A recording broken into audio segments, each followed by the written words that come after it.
Practice করতে চলেছি পরীক্ষার জন্য 25টি গুরুত্বপূর্ণ প্রশ্ন উত্তর জিকে থেকে। ঠিক আছে, জিকে থেকে 25টি গুরুত্বপূর্ণ প্রশ্ন উত্তর, সঙ্গে রেফারেল ডিসকাশন চলবে। সো আমরা চলে যাব 25 নম্বর প্রশ্ন এবং সেখান থেকে আমরা 1 নম্বর প্রশ্নতে আসবো। তো চলো শুরু করা যাক। তো 25 নম্বর প্রশ্ন দেখো, ইউনাইটেড নেশনস ডেভেলপমেন্ট প্রোগ্রাম, যেটার শর্ট ফর্ম হচ্ছে ইউএনডিপি, এটা পরীক্ষায় অবশ্যই দিয়ে দেবে যে ইউএনডিপির প্রোনাম কী। তো তোমাদের জেনে রাখতে হবে ইউএনডিপির প্রোনাম হচ্ছে ইউনাইটেড নেশনস ডেভেলপমেন্ট প্রোগ্রাম। তো ইউএনডিপি এর সদর দপ্তর কোথায় অবস্থিত? ভেরি ইম্পর্ট্যান্ট কোশ্চেন, ইউএনডিপির সদর দপ্তর কোথায় অবস্থিত? দেখো, ইউএনডিপি হচ্ছে প্রতি বছর মানব উন্নয়ন সূচক মানে হিউম্যান ডেভেলপমেন্ট একটা ইন্ডেক্স, ঠিক আছে, প্রকাশ করে। তো এই সংস্থাটি কত সালে প্রতিষ্ঠিত হয়েছিল এটা জেনে রাখা খুবই দরকার। 1965 সালে প্রতিষ্ঠিত হয়েছিল এই ইউএনডিপি সংস্থাটি, ঠিক আছে, that is human development index. তো ইউএনডিপির ফুল ফর্ম তো আমরা জানলাম। তো এর সদর দপ্তর কোথায় অবস্থিত? নিউ ইয়র্কে অবস্থিত সদর দপ্তর, আমেরিকার নিউ ইয়র্কে।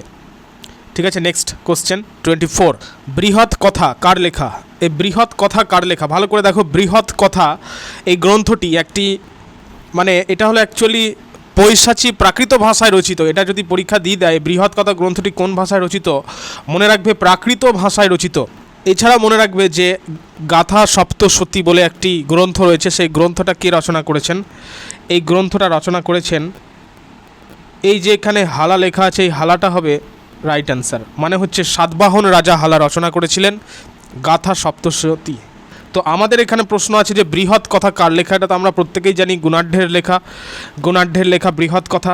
নেক্সট, বিশ্বের প্রথম 3D প্রিন্টেড মন্দির বানায় কোন রাজ্য? ভেরি ইম্পর্ট্যান্ট প্রশ্ন কিন্তু, কারেন্ট অ্যাফেয়ার্স রিলেটেড। তো বিশ্বের প্রথম 3D প্রিন্টেড মন্দির বানায় কোন রাজ্য? উত্তর হবে তেলেঙ্গানা প্রথম 3D প্রিন্টেড টেম্পল বানিয়েছে। তো এটা দেখবে তেলেঙ্গানার সিদ্দিপেট বলে একটি জেলা রয়েছে, সেখানে অবস্থিত, এবং বিশ্বের প্রথম কিন্তু এটা ওয়ার্ল্ডের first 3D printed Hindu temple. ঠিক আছে, নেক্সট কোশ্চেন, নিচের কোনটি ইউরিয়ার সংকেত? ইউরিয়াটা কি? এই ইউরিয়া হচ্ছে গবেষণাগারে কৃত্রিমভাবে তৈরি একটি জৈব যৌগ। এবং বলতো এই ইউরিয়াটি কোন বিজ্ঞানী তৈরি করেছিলেন? সায়েন্টিস্ট ভোলার, ভয়কার, লয়াকার, এগুলো কিন্তু অবশ্যই খাতা পেন নিয়ে নোট ডাউন করে নেবে। আচ্ছা, তার আগে প্রত্যেককে বলে রাখবো, অবশ্যই কিন্তু আজকের এই গুরুত্বপূর্ণ ক্লাসটিকে লাইক করবে, সাবস্ক্রাইব করে পাশে থাকা বেল বাটন হিট করে নেবে। নতুন ক্যান্ডিডেটসদের উদ্দেশ্যে বলছি এটা, এবং যারা পুরনো ছাত্রছাত্রীরা রয়েছে তারা অবশ্যই কিন্তু এই গুরুত্বপূর্ণ বিষয়গুলোকে নোট ডাউন করে দেবে। ঠিক আছে, তো দেখো ইউরিয়া কে আবিষ্কার করেছিলেন? আমি তো তোমাদের বললাম বিজ্ঞানী ভোলার আবিষ্কার করেছিলেন ইউরিয়া। তো এই ইউরিয়ার সংকেতটা হচ্ছে অপশন নাম্বার এ হয়ে যাবে রাইট অ্যান্সার, মানে NH2CONH2। ঠিক আছে, আচ্ছা, এই যে দেখতে পাচ্ছ CH3COOH, এটা কিসের সংকেত বলো তো? এটা হচ্ছে অ্যাকচুয়ালি অ্যাসিটিক অ্যাসিডের সংকেত। ঠিক আছে, অ্যাসিটিক অ্যাসিড। তারপরে এই যে দেখতে পাচ্ছ CH4, এটা কিসের সংকেত? আমরা প্রত্যেকেই জানি CH4 কিসের সংকেত? মিথেনের সংকেত হচ্ছে CH4। নেক্সট, ভারতের সর্বাপেক্ষা বেশি কফি উৎপাদক জেলা কোনটি? মানে সবচেয়ে বেশি কফি উৎপন্ন হয় কোন জেলা? অপশানগুলো ভালো করে দেখো, কেরালা, অন্ধ্রপ্রদেশ, তামিলনাড়ু, কর্ণাটক। রাইট অ্যান্সার কী হয়ে যাবে? রাইট অ্যান্সার হয়ে যাবে কর্ণাটক। ভারতের মোট কফির উৎপাদনের প্রায় 70%ই হচ্ছে কর্ণাটক রাজ্যে উৎপাদিত হয়। তো এছাড়া জেনে রাখবে আরেকটা বিষয়, যে আমরা তো কফি উৎপাদক জানলাম, এবার জেনে রাখবে চায়ের ক্ষেত্রে। এই চায়ের ক্ষেত্রে ভারতের শীর্ষ স্থান অধিকার করে কোন রাজ্য? দেখবে আসাম রাজ্য। ওই জন্য আমরা দেখবে শুনে থাকবে আসাম রাজ্য হচ্ছে শীর্ষস্থান অধিকার করে ভারতে চা উৎপাদনের দিক থেকে। নেক্সট, মায়ের দেওয়া মোটা কাপড় মাথায় তুলে নে রে ভাই, এই যে লাইনটা হচ্ছে অ্যাকচুয়ালি একটি গানের লাইন। তো এই গানটি কে গেয়েছেন? এই গানটি গেয়েছেন দেখো মুকুন্দ দাস, কবি মুকুন্দ দাস এই গানটি গেয়েছেন। তো এই লাইনটা কোন সময়কার লাইন? 1905 সালের, যখন দেখবে যে বঙ্গভঙ্গ আন্দোলন হচ্ছে, ঠিক সেই সময় চারণ কবি মুকুন্দ দাস স্বদেশী প্রচারের উদ্দেশ্যে এই বিখ্যাত গানটি কিন্তু রচনা করেছিলেন। আশা করি তোমরা স্বদেশী ব্যাপারটা জানো যারা ইতিহাস পড়েছো। ঠিক আছে, এবং পরিবেশনও করেছিলেন যে মায়ের দেওয়া মোটা কাপড় মাথায় তুলে নে রে ভাই। ঠিক আছে, দেখবে স্বদেশী আন্দোলনের সময় দেখবে বিদেশি পণ্য বর্জন থেকে শুরু করে নানান ডিটেলস হিস্ট্রিগুলো আছে, সেগুলো পড়লে বুঝতে পারবে। তো নেক্সট কোশ্চেনে চলে যাব, কোশ্চেন নাম্বার 19, যে ভারতের প্রথম আন্তর্জাতিক চলচ্চিত্র উৎসব কোথায় হয়েছিল? ভারতের প্রথম আন্তর্জাতিক চলচ্চিত্র উৎসব কোথায় হয়েছিল? দেখো বোম্বে, দিল্লি, চেন্নাই, কলকাতা। তো রাইট অ্যান্সার ক্ষেত্রে হয়ে যাবে দেখো দিল্লিতে প্রথম আন্তর্জাতিক ইন্টারন্যাশনাল ফিল্ম ফেস্টিভ্যালটা হয়েছিল, এবং সেটা কত সাল ছিল? সালটা ছিল 1952 সাল। অবশ্যই নোট ডাউন করে নেবে, 1952 সাল। ঠিক আছে, দেখবে শুনে থাকবে আইএফএফআই বলে একটি মানে ইন্টারন্যাশনাল ফিল্ম ফেস্টিভ্যাল বলে শুনে থাকবে তোমরা উৎসবটি। তো এটা দিল্লিতে অনুষ্ঠিত হয়েছিল এবং প্রতি বছর বর্তমানে দেখবে এখন প্রতি বছর কোথায় অনুষ্ঠিত হয় এই ইন্টারন্যাশনাল ফিল্ম ফেস্টিভ্যালটি গোয়াতে, ঠিক আছে, গোয়াতে কিন্তু অনুষ্ঠিত হয়। নেক্সট, ওয়ার্ল্ড ব্রেইল দিবস কবে পালিত হয়? ওয়ার্ল্ড ব্রেইল দিবস কবে পালিত হয়? দেখো এই যে আমরা বুঝতে পারছি না ওয়ার্ল্ড ব্রেইল দিবসটা আবার কী জিনিস। দেখো এই ওয়ার্ল্ড ব্রেইল দিবস অ্যাকচুয়ালি দৃষ্টিহীন যারা, ঠিক আছে, যাদের চোখের সমস্যা রয়েছে, দৃষ্টিহীন যারা, হ্যাঁ, তাদের জন্য এই যে ব্রেইল পদ্ধতির যা উদ্ভাবক, দেখবে একটা ব্রেইল পদ্ধতি রয়েছে দৃষ্টিহীনদের জন্য। তো এই ব্রেইল পদ্ধতির যিনি উদ্ভাবক ওনার নাম হচ্ছে লুইস ব্রেইল, মানে ওই নামেই, এই ব্রেইল নামেই কিন্তু উদ্ভাবকের নাম লুইস ব্রেইল। তো এই লুইস ব্রেইলের জন্মদিন উপলক্ষে প্রতি বছর 4 জানুয়ারি, মানে 4 জানুয়ারি, দেখতে পাচ্ছ অপশন নাম্বার এতে রয়েছে, জানুয়ারি এই দিবস পালিত হয়। এটা কিন্তু মনে রাখতে হবে। নেক্সট কোশ্চেন নাম্বার 17, যে মানবদেহে কপারের পরিমাণ বেড়ে গেলে কোন রোগ হবে? যদি কপারের পরিমাণ বেড়ে যায়, যদি তামার পরিমাণ বেড়ে যায়, তাহলে কী রোগ হবে? তাহলে দেখবে উইলসন রোগ হয়। কী রোগ হয়? উইলসন রোগ হয়। এটাকে অ্যাকচুয়ালি বলা হয় উইলসন ডিজিজ, মানে একটা বংশগত ব্যাধি যেখানে দেখবে যকৃৎ এবং মস্তিষ্ককে অতিরিক্ত তামা বা কপার, মানে মস্তিষ্কে আর যকৃতে দুটো, এবং এই যে দেখতে পাচ্ছ কপার পরিমাণ বেড়ে গেলে, তো এই কপারটা কোথায় জমা হয়? এই কপারটা জমা হয় এক হচ্ছে ব্রেনে জমা হয়, অথবা দেখবে লিভারে জমা হয়, ঠিক আছে, এই দুটো জায়গায় জমা হয়। তো এটা হচ্ছে actually Wilson disease. Next question, দেখো যে শ্বসন প্রক্রিয়া অক্সিজেনের অনুপস্থিতিতে বলেছে, উপস্থিতিতে বলেনি কিন্তু, অনুপস্থিতিতে ঘটে, তাকে অবশ্যই অবাধ শোষণ বলে। সবাধ শোষণ অবশ্যই অক্সিজেনের উপস্থিতিতে ঘটবে, ঠিক আছে, তাকে সবাধ শোষণ বলে। আর অবাধ শোষণ মূলত ইস্ট, কিছু ব্যাকটেরিয়া দেহে দেখা যায়। নেক্সট কোশ্চেন, টিভি রিমোটে কোন তরঙ্গ ব্যবহার করা হয়? টিভি রিমোটে কোন তরঙ্গ ব্যবহার করা হয়? Very important question. দেখবে ইনফ্রারেড হবে রাইট আনসার। এই ইনফ্রারেড মানে একটা ওয়েভ, এটা একটা তরঙ্গ, দেখবে এটার বাংলা মানে আর একটা রয়েছে অবলোহিত তরঙ্গ, মানে অদৃশ্য আলোক তরঙ্গ অ্যাকচুয়ালি, যা স্বল্প দূরত্বে ওয়্যারলেস যোগাযোগের জন্য ব্যবহৃত হয়।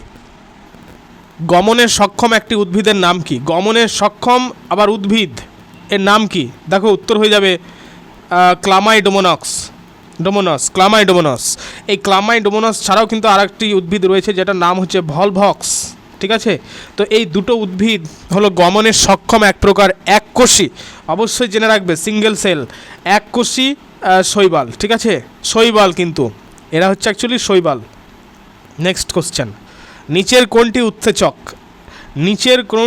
কোনটি উৎসেচক বলেছে? তাহলে উত্তর হয়ে যাবে, দেখো উৎসেচক গ্লুকাগন, ইনসুলিন, এগুলো তো কোনোটা, সোমাটোট্রপিন এগুলো উৎসেচক নয়, যেমন সোমাটোট্রপিন হরমোনের নাম, এগুলো তো নয়। তাহলে উত্তর কী হবে? এটার উত্তর হয়ে যায়, দেখো ট্রিপসিন হবে রাইট আনসার। ট্রিপসিন অ্যাকচুয়ালি কী কাজে সাহায্য করে? প্রোটিন পরিপাকে সাহায্য করে, মানে প্রোটিন পরিপাকে সাহায্যকারী একটি উৎসেচক। এবং এই ট্রিপসিনটা কোন জায়গা থেকে নিঃসৃত হয়? অগ্নাশয় থেকে নিঃসৃত হয়, ঠিক আছে, অগ্নাশয় থেকে নিঃসৃত হয়। আর বাকি যেগুলো দেখতে পাচ্ছ গ্লুকাগন, ইনসুলিন, সোমাটোট্রপিন, এগুলো হচ্ছে এক একটা হরমোন, এগুলো উৎসেচক নয় কিন্তু। নেক্সট কোশ্চেন, প্রত্যেকে অবশ্যই কমেন্ট করে জানাবে যে আজকের ক্লাসটি তোমাদের কেমন লাগছে, প্র্যাকটিস প্লাস রেফারেল ডিসকাশন কেমন হচ্ছে, তোমাদের কি মনে হচ্ছে, যে ব্যক্তিগত মতামত, কিভাবে ক্লাসটি আরও ভালো হয়, কি করলে, অবশ্যই কিন্তু তোমরা কমেন্টে জানাবে, ঠিক আছে। নেক্সট কোশ্চেনে চলে যাবো। আর প্রত্যেককে বলবো অবশ্যই লাইক করে 3 টাইমস হাইপ করে দেবে, ঠিক আছে, 3 বার হাইপ করে দেবে, 3 টাইমস হাইপ। নেক্সট কোশ্চেনে এগিয়ে যাব। কোন গাছের বৈজ্ঞানিক নাম সোলানাম টিউবারোসাম? এটা হচ্ছে অ্যাকচুয়ালি টমাটোর বৈজ্ঞানিক সায়েন্টিফিক নেম। যেমন দেখবে পেঁয়াজের সায়েন্টিফিক নেম রয়েছে অ্যালিউম সেপা, ঠিক সেই রকম টমাটোর সায়েন্টিফিক নেম হচ্ছে সোলানাম টিউবারোসাম। জাপানিজ এনকেফ্যালাইটিস যে রোগ, তো এই রোগের বাহক কে? এই রোগের বাহক হচ্ছে মশা। মূলত মনে রাখবে এই মশাটার নাম হচ্ছে মূলত কিউলেক্স মশা, ঠিক আছে, কিউলেক্স মশা এই জাপানিজ এনকেফ্যালাইটিস রোগের বাহক, মানে মশা, এই মশার কামড়ের মাধ্যমে ছড়ায়। এবং এটা মনে রাখবে একটি ভাইরাস ঘটিত রোগ, যেটা অ্যাকচুয়ালি ব্রেনকে অ্যাটাক করে, ঠিক আছে, মস্তিষ্ককে আক্রান্ত করে ফেলে। নেক্সট, ইটাই রোগের জন্য দায়ী কোন উপাদান? ইটাই রোগের জন্য দায়ী একটি উপাদানের নাম হচ্ছে দেখবে ক্যাডমিয়াম, ঠিক আছে, ক্যাডমিয়ামের জন্য কিন্তু ইটাই রোগটি হয়। তারপরে এই যে দেখতে পাচ্ছ পারদ লেখা রয়েছে, পারদের দূষণের কারণে কোন রোগ হয়? মিনামাটা রোগ হয়। তারপরে এই যে আর্সেনিক দেখতে পাচ্ছ, আর্সেনিক দূষণের কারণে কী রোগ হয়? ব্ল্যাকফুট রোগ হয়। এগুলো কিন্তু অবশ্যই মনে রাখতে হবে পরীক্ষার জন্য। নিচের কোন পদার্থের মধ্যে সিলভার উপস্থিত নয়? সিলভার থাকে না, জার্মান সিলভার হবে এক্ষেত্রে রাইট অ্যান্সার। দেখো এই জার্মান সিলভার হলো একটি সংকর ধাতু, যা তামা মানে কপার, তারপরে হচ্ছে জিঙ্ক, হ্যাঁ কপার, তারপরে হলো জিঙ্ক, তারপরে হচ্ছে নিকেল, এগুলো দিয়ে কিন্তু তৈরি হয় এবং এতে কোনো প্রকার সিলভার থাকে না। সিলভার থাকে না মানে কি? কোনো প্রকার রূপও থাকে না। নেক্সট কোশ্চেন, সংবিধানের কোন অংশে রাষ্ট্রকে পঞ্চায়েতি রাজ ব্যবস্থা প্রবর্তন করতে বলা হয়েছে? ভেরি ইম্পর্টেন্ট প্রশ্ন কিন্তু পরীক্ষার জন্য। সংবিধানের কোন অংশে রাষ্ট্রকে পঞ্চায়েতি রাজ ব্যবস্থার প্রবর্তন করতে বলা হয়েছে? এটার উত্তর হয়ে যাবে দেখো রাষ্ট্রের নির্দেশমূলক নীতি। ঠিক আছে, এটা এবং দেখবে এটা সংবিধানের পার্ট নম্বর 4-এ রয়েছে, 4 নম্বর পার্টে বর্ণিত রয়েছে। এই দেখবে ডিপিএসপি নীতি বলে একটি নীতি হয়, ডিপিএসপি নীতি। ঠিক আছে, এর 40 নম্বর ধারায় রাজ্যকে গ্রাম পঞ্চায়েত গঠনের কিন্তু নির্দেশ দেওয়া হয়। নেক্সট কোশ্চেন, গ্রাম পঞ্চায়েতের মিটিং কতদিন অন্তর অনুষ্ঠিত হয়? উত্তর হবে 1 মাস অন্তর অনুষ্ঠিত হয় এই গ্রাম পঞ্চায়েতের মিটিং। এবং এই গ্রাম পঞ্চায়েতের সাধারণ সভা মাসে অন্তত একবার ডাকতেই হয়। ঠিক আছে, এবং গ্রাম সভা বছরে অন্তত 2বার আহ্বান করা হয়। নেক্সট কোশ্চেন, গ্রাম পঞ্চায়েতের কর্মসচিবকে নিযুক্ত করেন কে? কর্মসচিবকে নিযুক্ত করেন রাজ্য সরকার কর্তৃক নির্দিষ্ট কর্তৃপক্ষ হবে রাইট অ্যান্সার। নেক্সট কোশ্চেন, যে পশ্চিমবঙ্গে পঞ্চায়েত মহিলাদের জন্য সংরক্ষিত আসন সংখ্যা কত? অপশানগুলো ভালো করে দেখো, 33.05, 33.33%, 35.30% নাকি 50%। দেখো সংবিধানে মহিলাদের জন্য ন্যূনতম কিন্তু 33.33% কিন্তু মানে আসন সংরক্ষণের কথা বলা আছে, মানে যেটাকে বলা হয় অ্যাকচুয়ালি 1/3 অংশ। ঠিক আছে, তো এইটা কিন্তু সংবিধানে বলা হলেও পশ্চিমবঙ্গে পঞ্চায়েত নির্বাচনে 50%, অলমোস্ট একদম 50% আসন মহিলাদের জন্য সংরক্ষিত থাকে। তো এটা রাইট অ্যান্সার হয়ে যাবে 50%। ঠিক আছে, তোমাদের রাইট অ্যান্সার কি অবশ্যই কিন্তু কমেন্টে জানাবে। নেক্সট, কত সালে 73তম সংবিধান সংশোধন করা হয়? 73তম সংবিধান আইনটি 93 কিন্তু কার্যকর করা হয়েছিল। 93 কার্যকর করা হয়েছিল, কিন্তু সংশোধন করা হয়েছিল 1992। ঠিক আছে, দেখবে প্রতি বছর 24শে এপ্রিল জাতীয় পঞ্চায়েতি রাজ দিবস হিসেবে পালন করা হয়। তো এই 1993-এর 24শে এপ্রিল এটাকে কার্যকর করা হয়েছিল 73তম সংবিধান সংশোধনী। এবং এই 73তম সংবিধান সংশোধনীটা কী বলে সেটা তোমরা কমেন্টে জানাও, কারণ আমি প্রিভিয়াস ক্লাসে অলরেডি এগুলো সম্পর্কে ডিসকাস করে দিয়েছি। নেক্সট কোশ্চেন, সংবিধানের কত নং ধারায় পঞ্চায়েত ব্যবস্থার উল্লেখ করা হয়েছে? এটা প্রত্যেকেই জানো, এটার 243 এ থেকে ও পর্যন্ত, একদম এ থেকে ও পর্যন্ত 243 নম্বর ধারার। বলবন্ত রায় মেহতা কমিটির প্রতিষ্ঠাকাল কত সাল? দেখো বলবন্ত রায় মেহতা কমিটি ভারতের 3 লেয়ার, ঠিক আছে, মানে 30 স্তরীয় বিশিষ্ট পঞ্চায়েতি রাজ ব্যবস্থা, যেটা আমরা জানি যে গ্রাম পঞ্চায়েত, তারপরে হচ্ছে পঞ্চায়েত সমিতি, জেলা পরিষদ, এই গঠনের কিন্তু সুপারিশটা করেছিলেন, মানে সুপারিশ করা হয়েছিল এই বলবন্ত রায় মেহতা কমিটির পক্ষ থেকে। ঠিক আছে, এবং এটা এখনও পর্যন্ত চলছে। এবং এটার কত সালে প্রতিষ্ঠা, এই বলবন্ত রায় মেহতা কমিটিটা কত সালে প্রতিষ্ঠিত হয়েছিল? 1957 সালে। 1957 সাল হলো বলবন্ত রায় মেহতা কমিটির প্রতিষ্ঠাকাল। ঠিক আছে, এবং এই কমিটির সুপারিশের ভিত্তিতেই কিন্তু 1959 সালে 2রা অক্টোবর, দেখবে আমি তোমাদের প্রিভিয়াস ক্লাসে এই সম্পর্কে ডিসকাস করেছি বহুবার, যে 1959 সালে, ঠিক আছে, 1959 সালের 2রা অক্টোবর মানে 2nd অক্টোবর রাজস্থান রাজ্যের, এটাও কিন্তু আমি বলেছিলাম তোমাদের, কোন রাজ্যের? রাজস্থান রাজ্যের কোন জেলায়? নাগর জেলায় প্রথম পঞ্চায়েতি রাজ ব্যবস্থার কিন্তু উদ্বোধন করা হয়েছিল। Next question, and this is the last question, প্রত্যেকে সঠিক আনসার করবে এটার।